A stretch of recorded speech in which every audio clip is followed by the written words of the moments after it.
네, 예산안 통과를 둘러싸고 지금 야당이 공동 장애 집회를 여는 등 대여 공세를 강화하고 있습니다.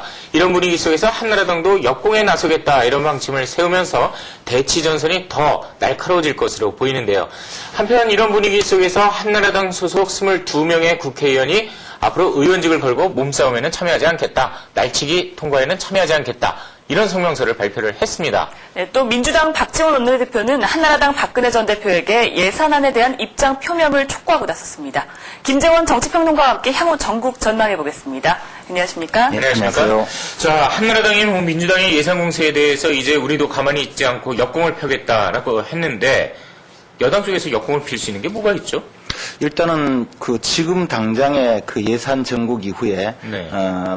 여러 가지 논란이 되고 있지만 형님 예산이다 또는 실세 예산이다 이런 이야기가 있고 네. 또 아무래도 이제 서민층에 대한 지원 예산이 삭감된 그 점에 대해서 여론이 많이 나빠지고 있다는 것을 직접 체험하고 있는 것 같습니다. 네. 그러다 보니까 야당이 주장하고 있는 이런 어떤 예산 삭감 폭이라든가 또는 증액 폭이 너무 과장되어 있다. 네. 그런 것을 이제 국민들에게 직접적으로 알리겠다 그런 취지인 것 같고요. 네. 사실 지금 현재 여당 입장에서 할 수 있는 그런 수단이 그렇게 크지 않다고 보여집니다. 예. 그래서 앞으로 어떤 대응을 할지는 조금 더 지켜봐야 되겠지만 그렇게 실효성 있는 대응책이 나오기는 좀 어렵지 않나 그렇게 생각합니다. 예, 그렇습니다. 사실 야당 같은 경우는 형님 예산, 날치기 예산 이렇게 딱 4글자, 5글자면 충분히 다 표현이 되는데 여당 쪽에서는 그걸 구구이 아니라고 설명을 해야 되니까 역공이라고 해도 그렇게 크게 선택할 수 있는 카드는 많지 그렇죠. 않아 보입니다. 또 설명을 해도 또 들어주지도 않고요.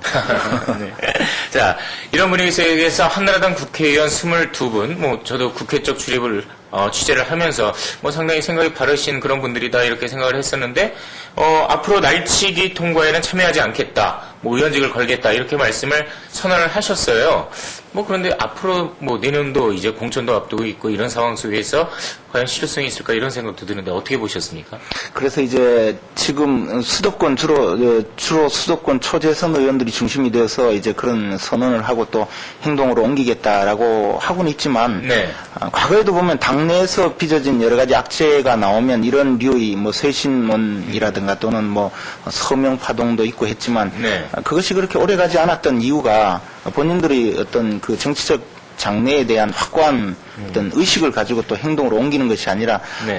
일회성 행사로 그치거나 또는 조금 개인적인 어떤 정치적 이미지 관리 차원에서 그치는 경우가 너무 많았기 때문입니다. 이번 문제에서도 사실은 22명의 국회의원들이 그렇게 선언을 하면 당 지도부 문책론이라든가 또는 네. 당 지도부에 대한 어떤 쇄신론이 바탕이 되어야 할 텐데 그렇지 않는 것을 본다면 조금 앞으로 힘을 받기는 그렇게 좀 어렵지 않을까 그렇게 생각을 했었습니다. 어떤 분들께서는 그런 말씀도 하시더라고요. 이제 내년 되면은 당장 총선을 앞두고 있는 국면에서 누가 강행 처리를 하겠으며 이제 또 주요 쟁점 법안들도 다 처리되는데 이게 좀 공허한 선언 아니냐 이런 말씀도 하시는 분들이 계시던데. 그래서 이제 사실 그런 어떤 지적뿐만 아니라 예. 실제 과연 그렇게 가겠느냐 또는 공천을 앞두고 과연 당 지도부의 어떤 요구에 그만큼 자신들의 정치적인 장래 또 정치적 운명을 쉽게 걸 수 있겠느냐 이런 비관적인 시각이 있는 것도 사실입니다. 예. 네. 또 민주당 박지원 원내대표가 한나라당 박근혜 전 대표에게 새 예산안 강행 처리에 대한 입장을 밝혀라 이렇게 얘기를 하고 있는데요. 박근혜 전 대표에게 그렇게 유독 그러는 이유가 뭘까요? 아무래도 이제 야당 입장에서 지금 주장하고 있는 여러 가지 이른바 형님 예산 또는 네. 실세 예산 논란 또는 이제 서민 복지 예산이 삭감되었다 이런 주장이 국민들에게 상당히 어필을 하고는 있지만 여당 내에서 만약에 박근혜 전 대표가 그런 주장에 동참을 한다면 굉장히 힘을 받을 수 있다 이런 생각을 할 것으로 보입니다. 예. 또 한편 박근혜 전 대표가 실제로 야당의 주장에 동조하게 되면 여당 내 큰 어떤 분열상이 야기되고 그렇게 된다면 야당이 훨씬 더 전국을 주도하는데 필요한 동력을 확보할 수 있으리라고 보여집니다. 그런데 그런 이유에서 이제 여당 내의 분열을 한번 부추겨 보겠다 이런 입장도 있을 테고 한편으로는 지금 박근혜 전 대표에 대한 공격이 이제 복지 예산이 삭감된 데 대해서 네.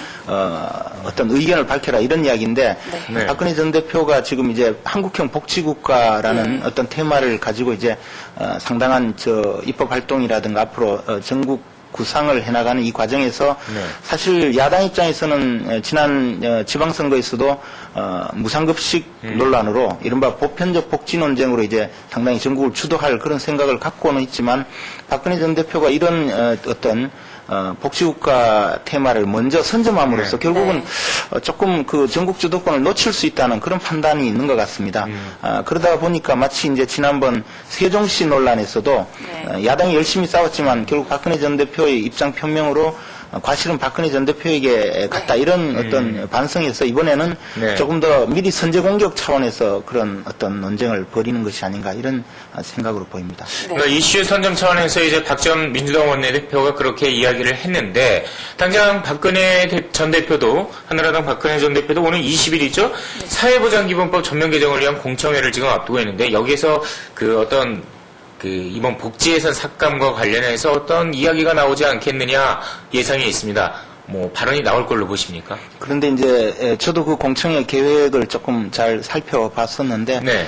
기본적으로 이제 복지국가의 어떤 비전이나 테마 또는 어떤 정책을 펼 건가에 대한 장이기 때문에 네. 그 자리에서 이번 예산 과정에 대한 이야기는 그렇게 필요하지 않으리라고 보이고요. 네. 당내 갈등을 촉발시킬 수 있다는 그런 어떤 시각에서 보더라도 그런 발언이 나오지는 좀 않을 것이다 이렇게 예상을 해봤습니다. 예. 아까 말씀하셨듯이 박근혜 전 대표가 한국형 복지국가 얘기를 하지 않았습니까? 근데 이거에 대해서도 대권 행보라는 얘기가 있는데 그거에 대해서는 또 어떻게 생각하십니까?